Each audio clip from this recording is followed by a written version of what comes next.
Coming up on this edition of Wildcat Weekly, the Thanksgiving Day Parade, pumpkin pies, catwalking, all this and so much more. Don't go away.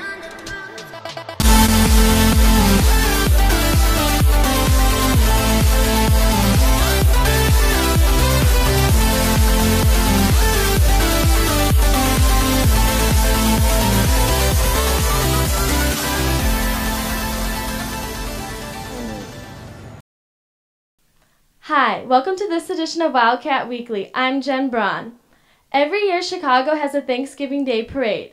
Bailey finds out more on this holiday tradition. Thousands of people watch the parade every year, but whether it's a marching band or the big balloons, a lot is done to prepare for the big event. We actually start the year before preparing for the parade. We have over 5,000 participants. The parade started back in 1934. Basically, it was a way to lift the spirits of the people of the city of Chicago that were going through the Great Depression at the time. It was called a Christmas caravan, and so stores in the city, decorated train cars and everything, and it also included Santa for the first time. This year's parade will have Ringling Brothers and Barnum and Bailey, Jackie Robinson West, Miss Illinois, and the original Harlem Globetrotters, as well as big balloons like Madeline and Curious George. Watch the McDonald's Thanksgiving Day Parade at 8 a.m. on November 27th. And for Wildcat Weekly, I'm Bailey Nevins. With Thanksgiving around the corner, 'tis the season for pie. Tim and I take a look into this delicious story. From homemade to store-bought, professional bakeries can hook you up with the holiday treats. Naperville doesn't have a bakery, an old-fashioned, real full-service bakery, so we wanted to fill that niche. We make everything completely from scratch. So it's a process that requires a great deal of planning because pies don't have a very long shelf life. With a hand-formed and handmade butter crust, the pumpkin pie is in high demand at Dietta's Bakery. If you're not into pumpkin pies, they serve other pies to match your taste. Second most popular is probably a tie between our apple and our pecan pie. The key in all of this is the quality of the ingredients that we use. We use real fruits.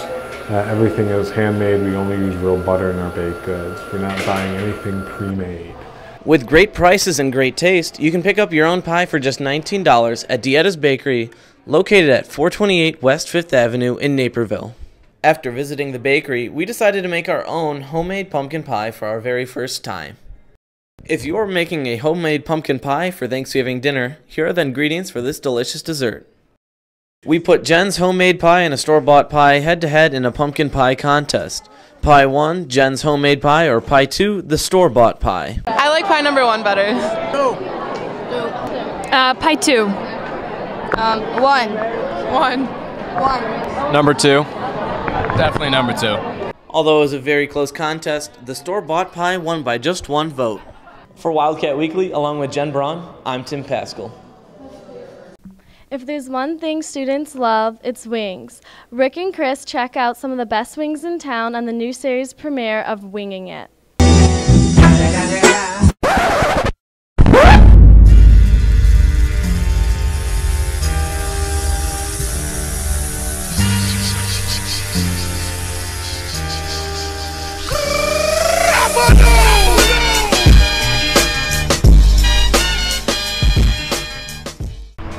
On this inaugural edition of Wingin' It, we check out Crosstown Pub and Grill, which is a hidden gem for all things wings.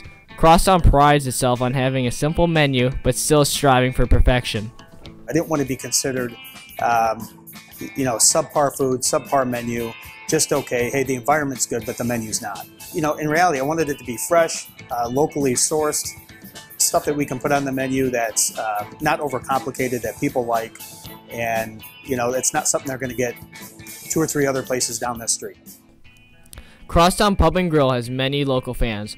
However, the endearment for their wings is not contained in Naperville. The local establishment has been featured on Travel Channel for their hot wing sauce, the Devil's Sweat. Neuqua Valley senior Ben Groves is not affiliated with the Travel Channel, but he is a self-proclaimed wing expert and enthusiast. Ben prides himself on his knowledge of wings. If you're looking to go to Crosstown and you want a sauce that's not so hot, you're going to want to look for the sweet barbecue. The sweet barbecue offers a nice honey flavor, a little bit of tang, not too much heat. It's perfect for kids of all ages. If you want a hot sauce, and I'm talking to you men out there, you're going to want the Sucker Punch. The Sucker Punch is a nice, hot, classic buffalo sauce, and you're really going to feel your brow sweating when you eat this. If you're somewhere in the middle, I'd recommend the classic buffalo sauce. It's just called buffalo, great flavor, a little bit of heat, not overpowering, it's delicious. For those of you that don't want to wear the wing on your shirt, you might want to look to the rub section of the menu. The rub is fried right onto the wing, there's no sauce, and all of the flavor is packed inside the wing. Now, although I'm not much of a rub guy, Crosstown does offer a few pretty excellent rubs, most notably the Cajun rub. Packs a classical Cajun flavor, a lot of spice, a lot of southern flavors, into a great wing. Next time you're having a craving for wings, check out Crosstown Pub and Grill. For Wildcat Weekly, along with Chris Voss, I'm Rick Robecki. Allie takes the halls with this week's edition of Catwalking. My first question to our Wildcats was, what year was the first Thanksgiving feast? 1777. 1700. 1800? Something? 1855. 1879. It'd be like 1650s, 1680s. How many calories does the average American consume during the Thanksgiving meal alone? 5,326. 1,000? Maybe 620. 3,000. That's what my guess. 3,000 calories. Like 2,000. What eating utensil was not present at the first Thanksgiving feast? A spork. Butcher knife. Wooden spoon. Fork? Okay, fork. Fork! A spork. Which pro NFL team was the first to host the Thanksgiving Day game in 1934? Was it the Detroit Lions? You don't know. Hey, Dallas. Dallas. Dallas? Oh. Detroit Lions? Dallas Cowboys. Detroit Lions. I'm almost 100% Detroit sure. Lions. Thanks for your answers, Wildcats, and happy Thanksgiving. For Wildcat Weekly, I'm Allie Quinn. Thanks for watching this edition of Wildcat Weekly. Have a great weekend. The holes of my sweater.